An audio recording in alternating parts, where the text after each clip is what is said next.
On this episode of History Hunters, Jeff and Sarah continue their exploration of Aurora, Nevada, and check out the cemetery that contains the town's dead of generations past.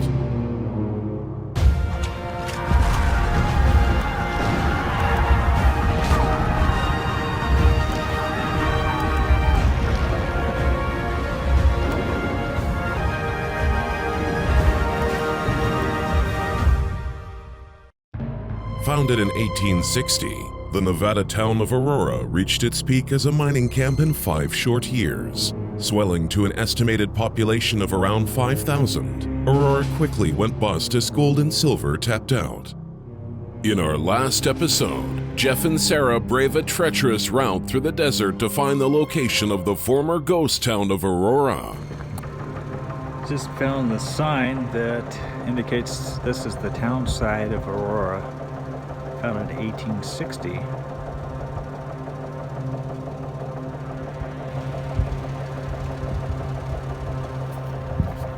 Little reminder right here, leave things here.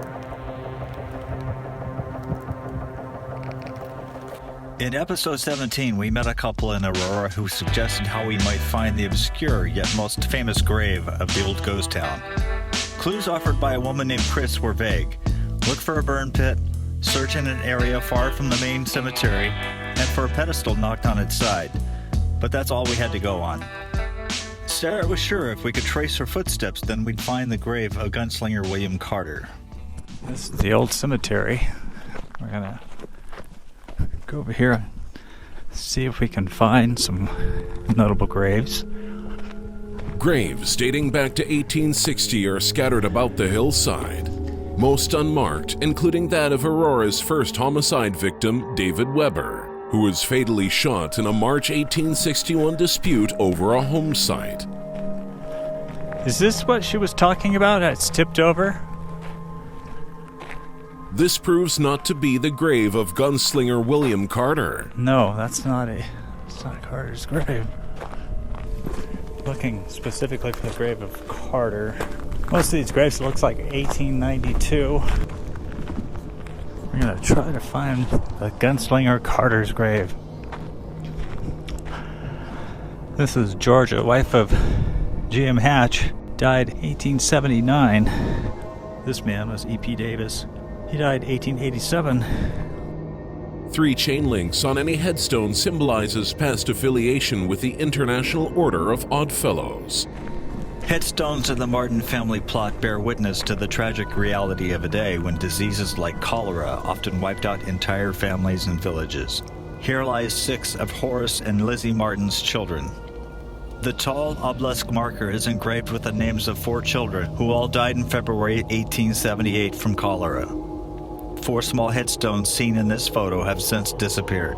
Little Dick Martin, age 6, died first. 4 days later, brother Frank, age 8, passed away. Pearl was 2 when the disease claimed her 3 days later on February 23rd. Daisy Martin was gone in another 3. The losses followed the death of the oldest son James, who was 7 when he died in 1865. The losses continued. Son Hody Martin died at age 18 on March 29, 1884. The Martins lost a total of 6 children in Aurora. Horace Martin was a freighter who kept his stock in the livery yard west of Antelope Street. He also built and operated stamp mills in Bodie and Aurora and served in the state assembly. The Martins left Aurora to pursue logging and freighting in California. Horace Martin Albright, a grandson, became the co-founder of the U.S. National Park Service and was the first superintendent of Yellowstone National Park. He is shown here opposite President Warren Harding, here with President Herbert Hoover. Well, this is interesting because it looks like William Boring, native of Tennessee, died August 7, 1872. 43 years old, but look at this. He was a Nevada state senator.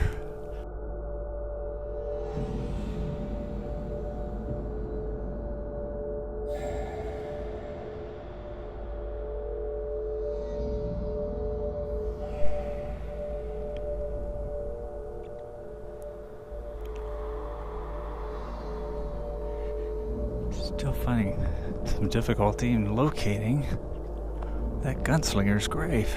There are no clues as to where Leroy Vining, namesake for the town west of Mono Lake, is buried. Vining was an early-day miner who in 1857 set up a sawmill near the town for which he's named. We gotta find this grave fast. We're losing our daylight, and we gotta get back to Mammoth tonight. There's not one hint of Sarah anywhere. Astounded that I haven't found that grave yet. The only one that I'm seeing in the ground is E.P. Davis. Dying at a young age was pretty common back then. Anna Booker here was only 27 when she died. We're not finding the Carter grave. The remains of Aurora's short-lived yet most famous resident, Samuel Clemens or Mark Twain, won't be found in Aurora Cemetery. He is buried in the Woodlawn Cemetery outside of Elmira, New York, where I got to visit in 2011. Glad that I found Sarah. I thought I lost you.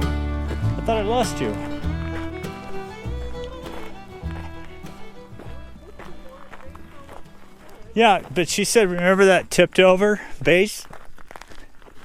Well, if anybody's buried out here, I'd be surprised. I really want to find this grave.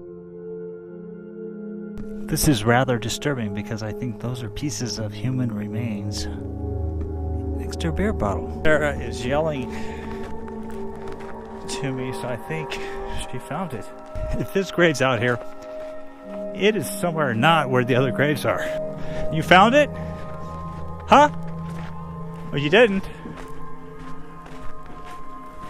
What'd you find? Oh. You were yelling to me. Oh. Okay, well. That and I see there's big cat feet prints. Well, that's And disappointing. So then I was worried about being stalked by a mountain lion or something. Oh, okay. I thought you found it. Oh, she said something about a burn pit. There's a bunch of them. Well, what we may have to do is just show you a picture of it. I know it's out here somewhere, but we can't find it. And we're history hunters. There was a spot where there was more graves that you just don't realize are there. Maybe we have to drive. Maybe. Let's get in the car and see what we can find up there. All right. A little bit of excitement. We came to the end of this road here, and now she's screaming. She found it. Where are you? Okay.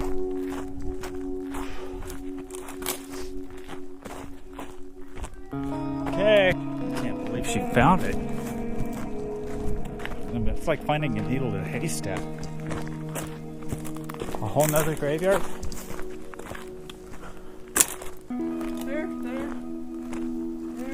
Oh, you didn't find the grave yet. Well, I didn't find it, but I found a graveyard, so her footprints led right to it.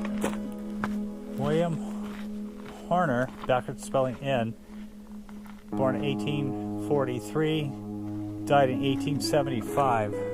Getting close. Here's a grave, the wooden marker, wooden gates, and no clue who's buried there.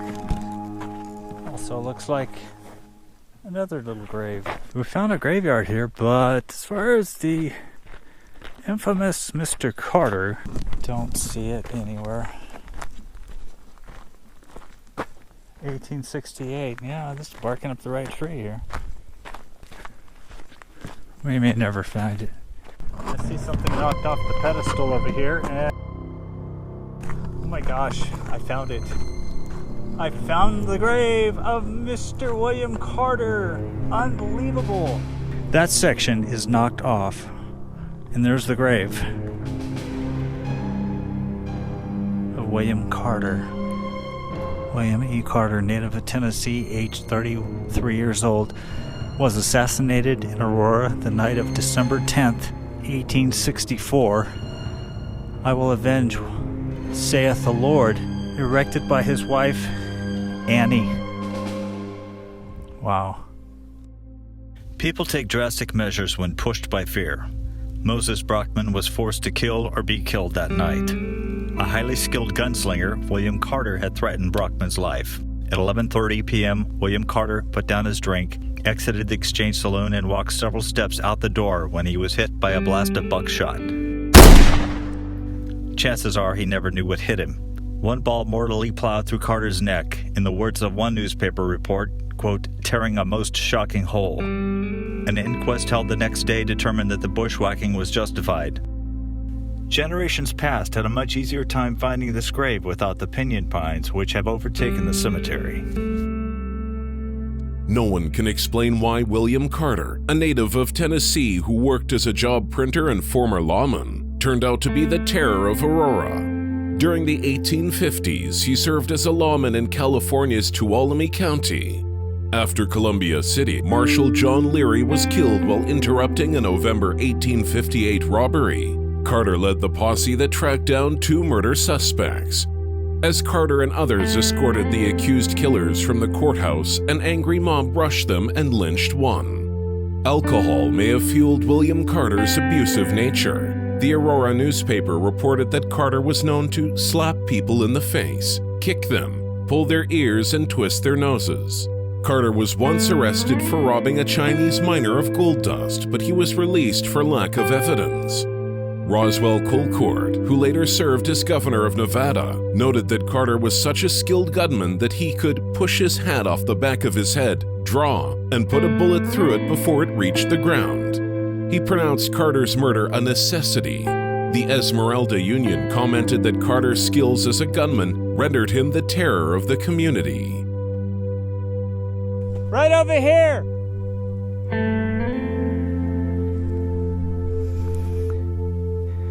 It's curious that she used the word assassinated. Look at that, 1864. It's unbelievable.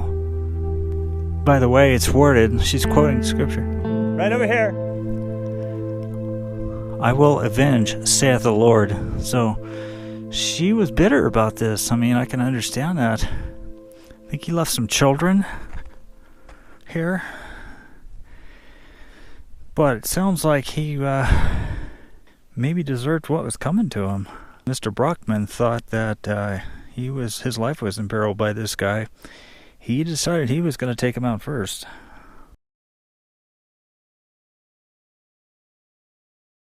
Oh. Well, I saw that base from over there. I was walking back. I saw the base and went, oh, that's got to be it. She even quotes scripture saying, I will avenge, saith the Lord. So, sound like she was really headed in for this guy. Who's she? His wife, Annie. I think he left some children too, so she was on her own at that point. She had it in for him? The assassin says he was assassinated in Aurora the night of December 10th, 1864. You made it sound like she had it in for her husband. No. So, man, how did we ever find it? In 1867, Annie Carter married again to Philo Medley, a widower who lost his wife in a summer flash flood 3 years prior. Which brings us to another single tragedy which sent 5 bodies to this cemetery. On July 25, 1864, members of the Glenn and Medley families decided to journey to nearby Bridgeport to attend a ball. Alexander and Abby Glenn and their 3 young children, Loretta, Ella, and Roland, boarded a stage with the Medleys along with a George Weston. The stage made its way down the road between Aurora and Bodie as a summer storm flooded the road where it dips into Bodie Gulch. When the men stopped to untangle the team's reins, a quick torrent of water swept the women and children to their deaths. What's that? Yes, you helped me find it, definitely. We're stoked, we found it, so now we can go. We got a long way home. Hope the road's not like it was coming in. It is going to be. You need a kidney belt. Literally beats you up. We left Aurora by way of the better route to Bridgeport, not sure if we'd ever come this way again. The comfort of our lodge was a welcome sight. All right, our day's done. Oh God. What did you think of it? was fun, but it was long. It wasn't even fun, was it? To a degree, we just ran out of time because we spent so much time on those roads trying to even figure out how to get there. And it's not like we could travel fast without screwing up the car. I was totally doubtful we were even going to find it. Well, you knew where you saw it, you just couldn't get to it.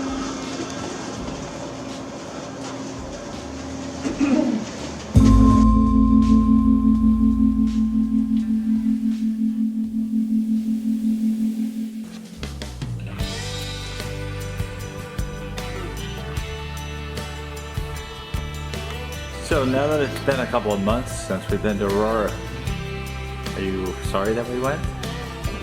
Well, one day I left work, my dashboard lights up like a Christmas tree.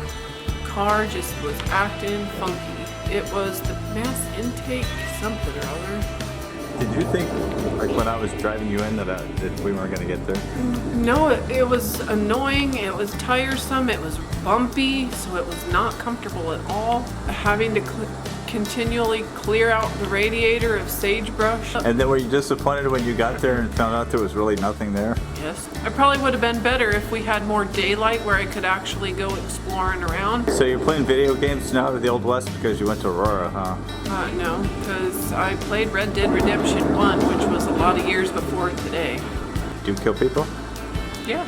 Okay, so you'd be probably in the grave like Mr. Carter. No, I've died many times, but it's fun.